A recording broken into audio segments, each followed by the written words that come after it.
All right. Hello, everyone. I recently wrote a post on LinkedIn about a step-by-step process I used in 2021 that helped me predict my number with precision. And it also helped me take the team that I was leading at the time from last place as far as attainment goes in 2020 to the #1 performing sales team at Gong in North America. And so in the LinkedIn post, I made a promise that if that post got to 1,000 likes or more, that I would document the process I used and share it out with anybody who asked for it on that post by way of writing send. And a lot of you did it. We're well past 1,000. And I sat down to try to write this process out that I had been using with my team.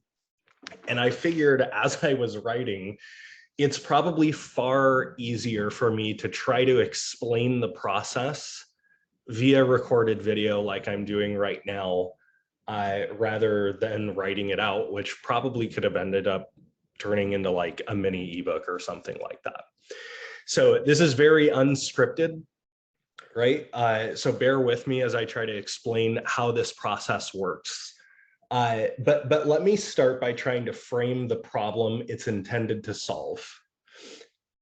Many times as a frontline sales manager or a second line leader or any type of sales leader, you're going to have reps forecast underneath their number, right? If they have a $300,000 quota and they're forecasting $200,000, that happens often, especially at the beginning of the quarter, and you might have multiple reps forecasting below the number.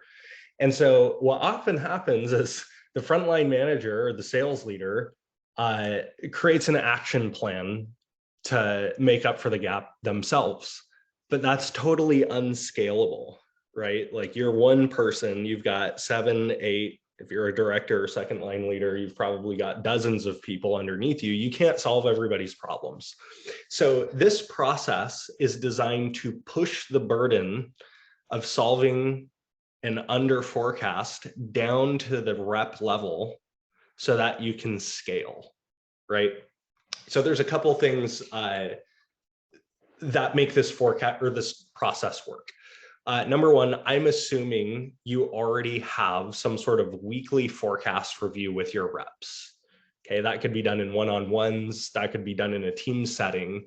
But if your reps are not responsible for calling a forecast, right, like their commit, their best case, et cetera, if they're only just keeping their opportunities up to date, that's the first fundamental thing you would have to change, because this process only works when your reps are responsible for calling a number.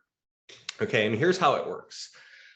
Basically, anytime a rep forecasts below their number, they have to fill out this spreadsheet.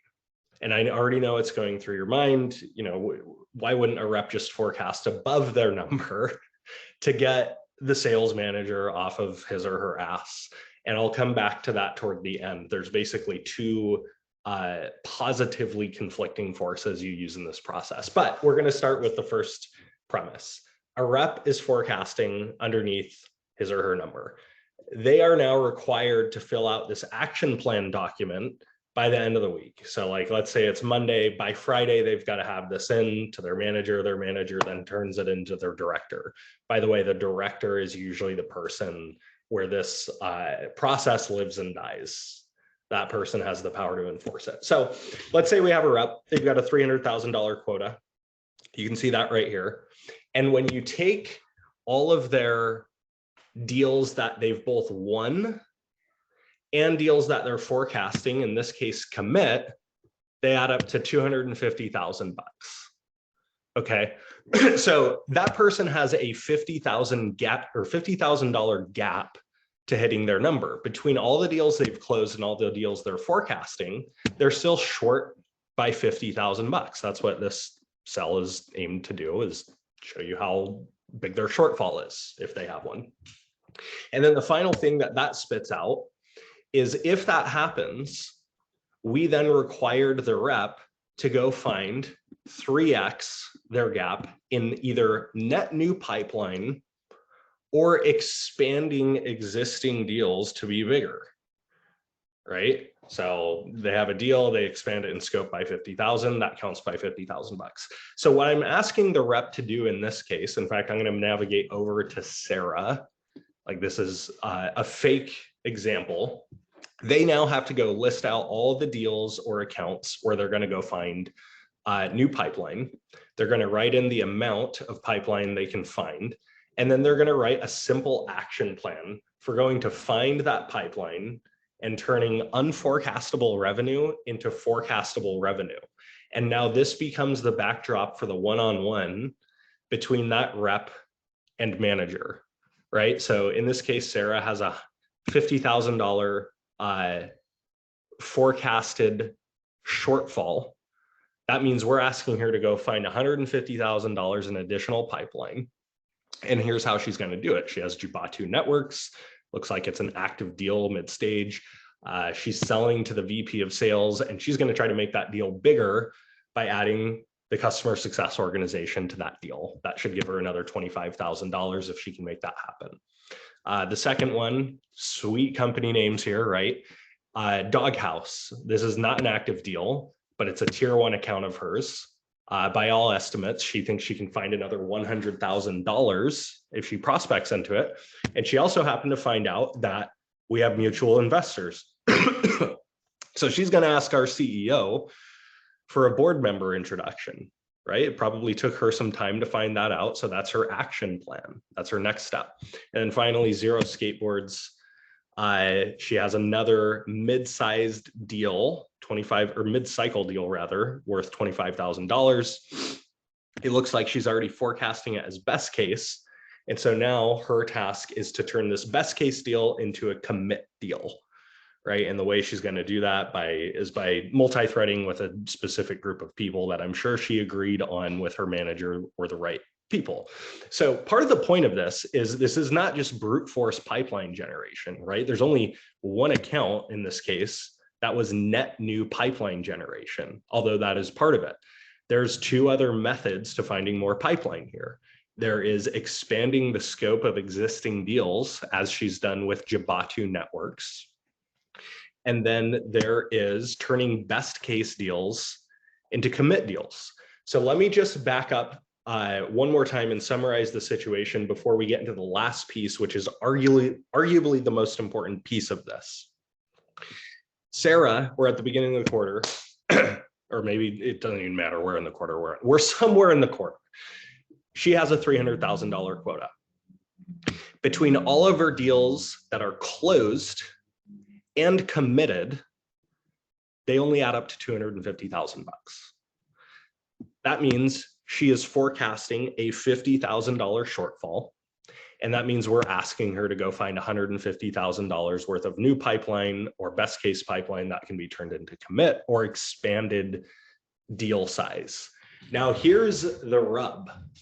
This is work for a rep, right? Like this, depending on the situation, can take an hour or 2, maybe even 3 hours of a rep's time. And so they probably don't want to do this, right? If they're forecasting below their number, they know they're going to have to do a bunch of work that's going to get submitted to their manager. The manager is going to review it with the director. Why don't they just get the frontline manager off their ass and forecast at or above their quota? And that is where the frontline manager's forecast review meetings come in.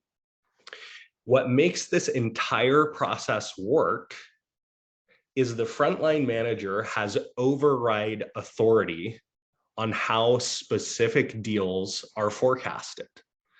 And that allows the manager to kick out certain deals that the rep was initially forecasting. So I'll give you an example. We obviously use Gong here at Gong for both our forecasting solution, Gong Forecast, as well as deal review. If Sarah here was forecasting 300,000 bucks, which means now she doesn't have a shortfall, what the frontline manager is going to do is he or she is going to go spot check each and every deal that make up that $300,000. And here's the key: agree that they deserve to be in the forecast, right? So let's say there was a $50,000 deal.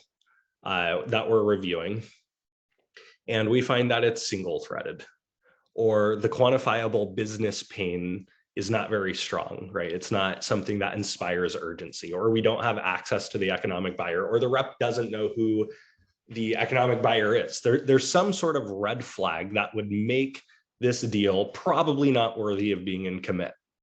The manager can now tell Sarah, get that deal out of commit, go put it in best case. Okay, I don't agree that we should be committing this deal. This override authority, while it is not going to be a fun conversation with your reps, is what makes this whole process work. Because if we tell Sarah to go kick out this $50,000 deal, well, guess what happens? Now, she only has $250,000 worth of forecasted deals between closed won and commit. And now, because the manager did not agree a forecasted deal deserved to be in the forecast, she is forecasting a shortfall of $50,000, and therefore she is kicked back into this entire predict with precision process where she's got to go find a way to make up for it. Now, it could be the opposite situation, right? I've been honing in on a situation where a rep is under forecasting. She could be forecasting $350,000, right? In which case she doesn't have a shortfall. And she doesn't have to go make an action plan. And if the manager reviews each and every deal that make up that $350,000 of commit and close won deals and agrees that they deserve to be committed deals, then guess what? This rep doesn't have to do anything except for go execute those deals in her pipeline. But as soon as the manager does not agree a deal or set of deals deserve to be in the forecast, they now have override authority. They can ask the rep to move that deal into best case. That might take them below their quota in terms of what they're forecasting.